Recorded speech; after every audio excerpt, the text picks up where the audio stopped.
Hi, it's Doc from Groovy Entertainment. Today we got another book on tape to play for you. Today's book is Sleeping Beauty for 1977. So let's get started.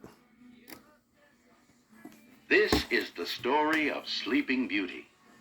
You can read along with me in your book. You will know it is time to turn the page when you hear the chimes ring like this. Let's begin now. In a faraway land, long ago, lived King Stephen and his fair queen. One day a daughter was born, and they called her Aurora. They named her after the dawn, for she filled their lives with sunshine. From near and far the people came, bringing their gifts to celebrate the royal birth. The most honored guests were the three good fairies, Fauna, Flora, and Merryweather. Each could give the child a single gift. Flora blessed the child with beauty. Fauna gave the gift of song, that she might sing like a nightingale. Little Merryweather was about to give her gift when suddenly there was a roar of thunder and a gust of wind. A blinding flash of light filled the great hall, and before them stood the evil Maleficent. Well, King Stephen, I was quite upset at not receiving an invitation. I, too, have a gift to bestow on the child. The princess shall indeed grow in grace and beauty. But before the sun sets on her 16th birthday, she shall prick her finger on the spindle of a spinning wheel and die. Oh no! The cry rose from every heart.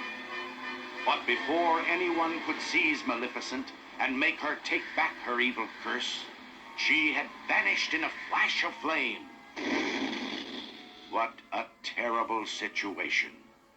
But there was hope. Merryweather still had her gift to give. Your Majesties, I cannot undo this wicked curse, but I can help. Merryweather waved her magic wand over the cradle. Sweet princess, if all this should come to pass, not in death, but just in sleep, the fateful prophecy you will keep. And from this slumber you shall awake, when true love's kiss the spell shall break. But King Stephen was still fearful for his daughter's life. This does not take away the evil threat. We must take action. Let every spindle and spinning wheel in the country be burned. That night, the countryside was aglow with the light of burning spinning wheels. Meanwhile, the three good fairies were trying to think of a better plan. Merryweather told the others, A bonfire won't stop Maleficent. There must be some way we can protect Aurora from that wicked old witch. I know. Let us raise the princess in a secret hiding place. We will keep her safe until her 16th birthday. Sadly, the king and queen agreed. Disguised as simple peasant women, the three good fairies took the young princess to a tiny cottage deep in the woods. They called her Briar Rose instead of Aurora, and never told her she was a princess. So, for 16 years, the whereabouts of Aurora remained a mystery. On her 16th birthday, Briar Rose was picking berries when she chanced to meet a handsome young man riding in the forest. He was very kind.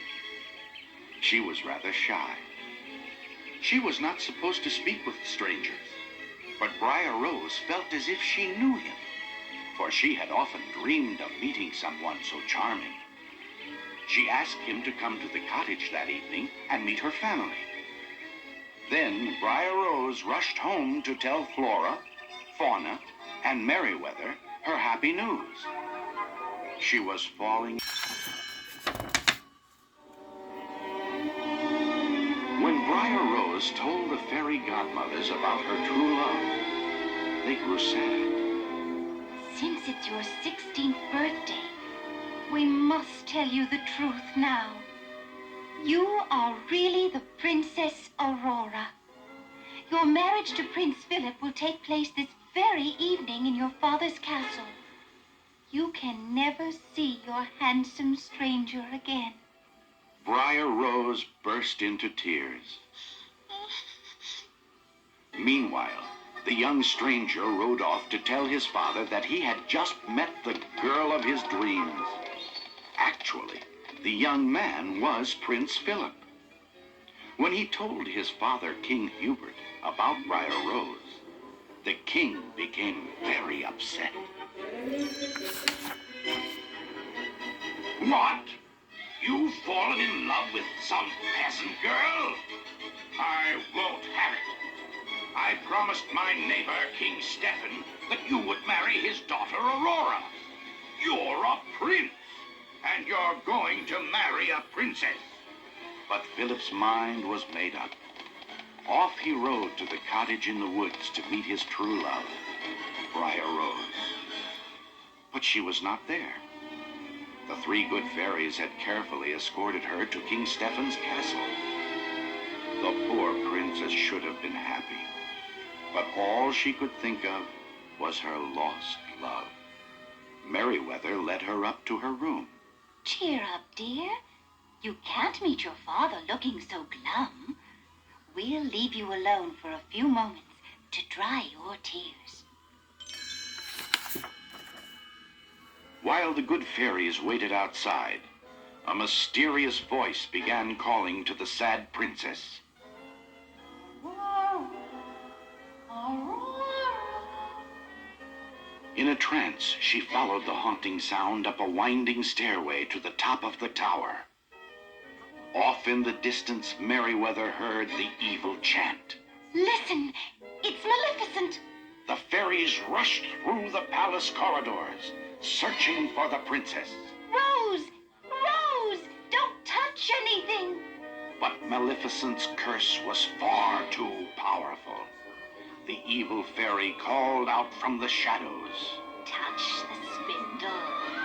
Touch it, I say! As if in a dream, Aurora stretched out her hand to touch the shining spindle. The fairies finally found Maleficent, but alas, it was too late. You poor, simple fools, thinking you could defeat me, mistress of all evil. Well, here's your precious princess. Maleficent pulled back her long cape to reveal the beautiful Aurora lying in a deep sleep. Maleficent disappeared in a blaze of light. Her curse was complete. Now, only true love's kiss could save Aurora. Merryweather knew they must do something. No one must ever know of this wicked deed. We'll put everyone to sleep until Rose awakens. As the fairies cast their spell over the castle, they heard King Hubert say, "My son Philip has lost his head. He fell in love with some girl named Briar Rose." Flora realized that the young stranger Rose had met in the forest was really Prince Philip. But miles away, Maleficent was plotting. Prince Philip is the only person who can break my evil curse. I must find him at once. She and her demon army captured Philip and locked him in a deep dungeon. But the good fairies flew to Philip's rescue and freed him. They armed him with a magic sword and led him to the sleeping princess. Maleficent was furious when she found that the prince had escaped. Determined to stop him, she turned herself into a fiery dragon. But her evil could not overcome Philip's magic sword and his true love. Maleficent was destroyed. With the help of the three fairies, Prince Philip found the tiny tower room where his sleeping beauty lay. There, dreaming of her true love, was the Princess Aurora, the very same girl he had fallen in love with. He gave her a kiss. She opened her eyes and smiled. Maleficent's spell was broken. Soon the whole castle was awake, and the joyous wedding celebration began. And so, the Sleeping Beauty and her own true love were married and lived happily ever after.